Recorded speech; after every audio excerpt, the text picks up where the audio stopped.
সরকার তো একটা লাভজনক প্রতিষ্ঠান না, সরকার তো মুনাফা তৈরি করার প্রতিষ্ঠান না। কাজেই সরকারের দিক থেকে তার নিজের কাজের জন্য যে অপরিহার্য জায়গা, এমন তো না যে আউটসোর্সিং কর্মচারী আজকে যাদের দেওয়া হচ্ছে কিংবা যারা একসময় তৃতীয় চতুর্থ শ্রেণী কর্মচারী ছিলেন, এখনো আছেন বিরাট সংখ্যায় যারা আগে নিয়োগপ্রাপ্ত হয়েছেন, তাদেরও অনেক দাবি দেওয়া আছে। কিন্তু এদের কাজটা কি অপ্রয়োজনীয়? এদের কাজটা অপ্রয়োজনীয় হলে নিয়োগ দিত না, কিংবা যে টাকা তাদের এখন বেতন হিসেবে দেওয়া হচ্ছে এইটুকু খরচ হতো তাদের করার হয়েছিল, তার মানে তাদের কাজটা প্রয়োজনীয়। তাহলে এই প্রয়োজনীয় কাজ যেহেতু আছে, তাহলে সরকারের সর্বোচ্চ পর্যায়ে যারা চাকরি করেন তাদের কাজ যেমন প্রয়োজনীয়, যোগ্যতার ভিত্তিতে তারা প্রথম দ্বিতীয় তৃতীয় এরকম গ্রেডে তারা অন্তর্ভুক্ত হন, কিন্তু এই যে যাদেরকে 16 থেকে 20 গ্রেডের অন্তর্ভুক্ত করা আছে সেই সব কাজগুলো কিন্তু গুরুত্বপূর্ণ। তাদের ছাড়াও কিন্তু অফিসগুলো চলবে না, এই বাস্তব সত্যটা তাদের স্মরণে রাখা দরকার। সরকার কি এইভাবে তার নিজের প্রতিষ্ঠান পরিচালনার জন্য অপরিহার্য যে কর্মচারীরা তাদেরকে নিয়ে কতিপয় ব্যক্তিগত মালিকানাধীন প্রতিষ্ঠানকে ব্যবসা করতে সুযোগ দেবে? এবং সেটা কি কোনোভাবে ন্যায়সঙ্গত হয় কিনা? সরকারের যে বেতন হিসেবে কর্মচারীদের দেয়া হয়, এটা তো কোনো কারো ব্যক্তিগত পয়সা না, এটা তো জনগণের ট্যাক্সের পয়সায় আসে।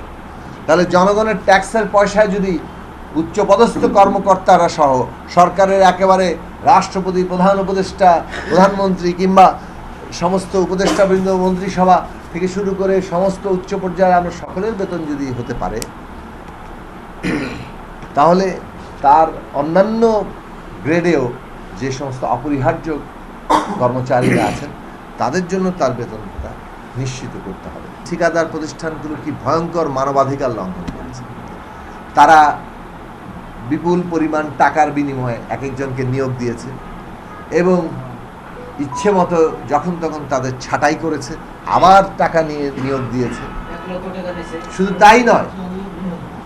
তাই নয়, এই যে বেতনটা নির্ধারণ করা ছিল সেই বেতনটা পর্যন্ত চেকের মাধ্যমে একজনের নামে আসছে, কিন্তু তিনি সেটা পাচ্ছেন না। প্রতিষ্ঠান তুলে নিয়ে একটা লামসাম কাউকে 12,000, এবং তারও আবার নিয়মিত বেতন না, মাসের পর মাস বেতন বাকি আটকে থাকে। যখন তখন ছাঁটাই, মাসের পর মাস বেতন আটকে থাকা, কি ভয়ঙ্কর ব্যাপার চিন্তা করেন। একটা মাতৃত্বকালীন ছুটি, এটা একেবারে মৌলিক অধিকার, সাংবিধানিক অধিকার, সেই মাতৃত্বকালীন ছুটি নাই, বরং মাতৃত্বকালীন অবস্থার কারণে চাকরিচ্যুত করা। একজন কর্মচারীকে আপনি 10 বছর ধরে তার কাজের অভিজ্ঞতা তৈরি হলো, তাহলে তার একটা দক্ষতা তৈরি হয়েছে, এবং এই দক্ষতা তৈরির পেছনে সরকারের একটা বিনিয়োগ আছে, সরকার বেতন দিচ্ছে। তাহলে সরকার যদি বেতন দেয়, সরকার যদি তাকে নানানভাবে প্রশিক্ষণের আওতায় এনে তার দক্ষতা বাড়ায়, তা আপনি হঠাৎ করে তার চাকরি নাই হয়ে গেল এবং নতুন আরেকজনকে আনলেন, তাহলে আপনার এই পুরো বিনিয়োগটাই তো একটা অপচয় হয়ে গেল। কাজে এই যে কর্মচারীরা, তাদের ডেটাবেস থাকলে তাহলে তাদেরকে আবার বিভিন্ন সাময়িকভাবে তাদের যদি একটা প্রকল্প শেষ হয়ে যায়, তাহলে কিছুদিনের জন্য হয়তো তাদের কাজ বন্ধ হতে পারে, কিন্তু আবার পরবর্তী প্রকল্প শুরু হলেই তারা সেখানে অগ্রাধিকার ভিত্তিতে সেখানে যুক্ত হতে পারেন।